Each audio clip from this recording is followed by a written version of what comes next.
We just had a hard frost last weekend, and while the soil isn't frozen, the annuals sure got zapped. So I've cleaned up this area in my garden, and I have a few perennial seeds that I'm going to put in the ground.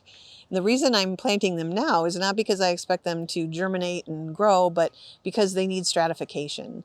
And winter's cold temperatures and wind and snow are going to help the seeds germinate a lot better in spring than they would if I planted them in spring. Not every perennial wants to be planted in fall. Some of them prefer warm temperatures, but I'm going to tell you about 5 perennials that you can plant this fall, and then they'll look great next spring.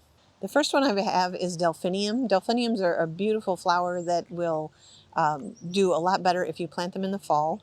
And the one I have is called Butterfly Blend. It has a looser flower stem than some of those classic delphiniums that you'll find, but any kind of delphinium planted in fall, you'll have a better germination rate.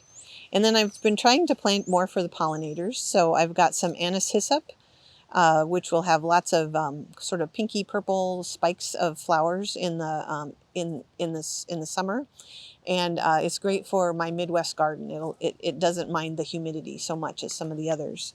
Also, columbine in spring is great for the hummingbirds. So I've got the McKenna Giants blend, and that can go along with my wild columbine and feed the hummingbirds.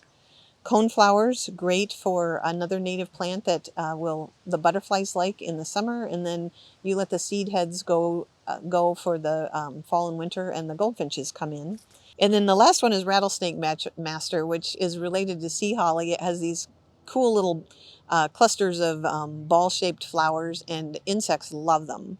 So these are just about 5 of the perennials you can plant from seed. You can find a lot more in our web story at gardengatemagazine.com.